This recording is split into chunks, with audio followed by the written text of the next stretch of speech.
Today we're talking about 3 components of adding value.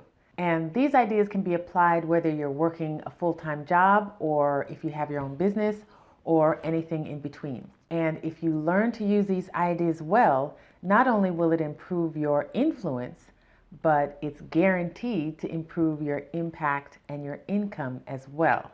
So, if you're ready to get started and you want to hear a story about how I was able to add value and help my university get $500,000 in funding, click that like button and let's go.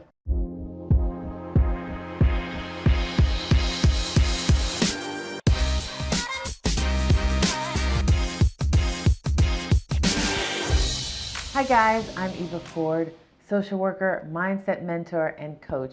And on this channel, we talk about all things money, mindset, and motivation to help you live your richest life.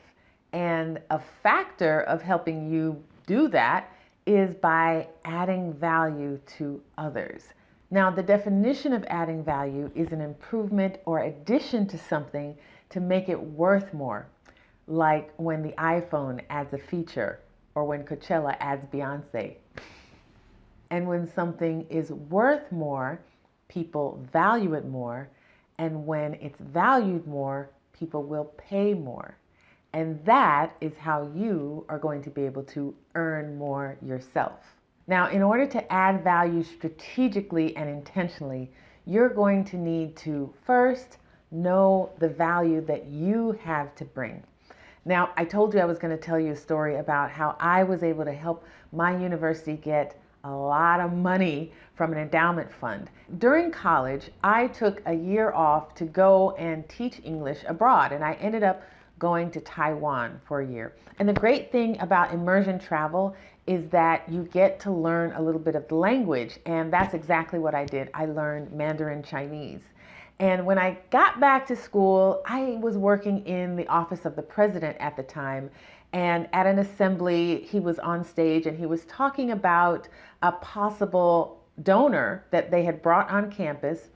And they were courting him and they were hoping to be able to get some money from this donor. Well, this donor happened to represent an organization that was from China. And so after the assembly, I approached the president and I said, "Hey, does he speak Chinese?" And he said, "I don't know. Why don't you ask him?" And so I asked him in Chinese if he spoke Chinese. And we had a really brief conversation, but it was so great. I was just excited to be able to practice my Mandarin Chinese outside of Taiwan because I missed it so much. Fast forward to a couple days later, and I received a gift of $100 and it was from the president and I wasn't sure why. And I said, what's this about? And he said, "Well, Eva, good news is we got the endowment." And at the closing ceremony, that gentleman said that he was so impressed that we had a student that had gone away, served as a missionary, came back and had learned another language that they were more than happy to give us all of the money that we asked for. Now, I tell this story not just to share that I was able to have this conversation and help influence this gentleman to give the university this money, but it's to emphasize that I knew myself. I knew about myself that, yes, I could speak Chinese. Not fluent, but fluent enough to have a basic conversation. I knew that that was a strength of mine. I knew that I was passionate about it. I knew that I was interested in it. And so that's where you need to start as well. Start with what you're excited about. Start with what interests you. Start with what you know about yourself that turns you on. Now, if you're a subscriber to this channel, you know I'm a huge proponent of Myers-Briggs Personality Type Indicator. And if you haven't seen this video, you can go check it out now. But I just think it's a really good place to start, especially if you're not really clear on what your value is or what you have to give in any situation. It just gives you a really good framework on where to start. Now, the second thing you're going to do in order to strategically add value to your workplace or to your business is you're going to need to understand what your clients or your customer or that workplace values. Because the catch is any value has to be perceived as worth more by your employer or by the marketplace or by the clients that pay you directly. Now, there are several frameworks that you can use to get a really good understanding of what your clients value or what your workplace values. You can use QBQ, which is questioning and finding out the deeper meaning, finding out the mission, finding out what matters to your organization. So asking questions to dig down deep. You can use Socratic method. And again, that's also strategic questioning. The one that I like to use often with individuals is human needs psychology. And that proposes that we all have 6 human needs.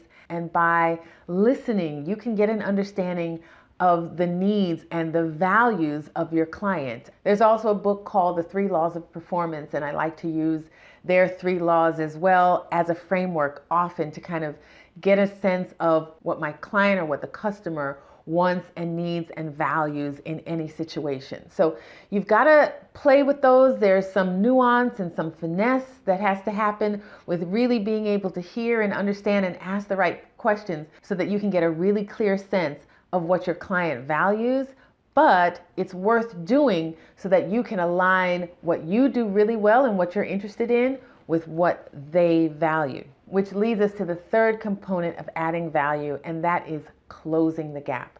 So you've got to be able to identify within the systems, within the structures, within the processes, where the gaps are between what your client or the workplace wants and needs and wants to accomplish, and what's stopping them from getting there, or what's slowing them down. Now, once you do these 3 things, you've got the recipe to add value.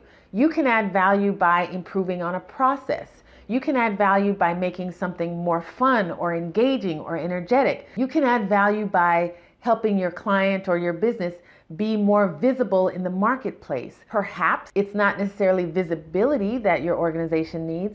Maybe you can help them improve on privacy settings. Maybe you can help them improve on information dissemination or information presentation. Perhaps you can help people feel like they have a voice that matters. Again, you're only going to be able to do this if you have a clear understanding of the needs of your marketplace or the needs of your customer or client or employer. The thing to remember here is that the needs of your arena will help to determine the type of value add that you bring. Now, these are just a few ideas that, if implemented, can help to put you on the map as the go-to influencer in your arena. The way that this earns you more money is that as your value increases, you've got to be able to articulate the value that you've given. So to say, hey, I was able to help increase this, I was able to help improve this, I deserve a raise, or this is now my new fee. So there's a second component to this. If you don't ask, oftentimes you're not going to get. So in another video, we will talk about how to ask or how to command a higher salary after you've implemented these steps. And now I have a value add for you. It's a free copy of the Rich Social Workers Manifesto that is sure to motivate you and shift your mindset to more wealth and income. I've put everything in the description below. So now it's your turn, and I really want you to do this exercise, and that is to sit down and think about where you can add value right now. Remember, it's going to be that trifecta of your natural skills and abilities and interests, plus what your employer or the workplace or your clients value, coupled with those gaps that exist between what your employer wants and what they actually have. Now, once you've thought about that, let us know in the comments how you intend to add value. This is a practice and accountability exercise, so I expect for you to do it so that we can support you on your journey. I absolutely believe you can dream, be, do, or have anything you want, but it starts with your mindset, so make sure it's a rich one. Like, subscribe, comment, share, and I'll see you on the next one.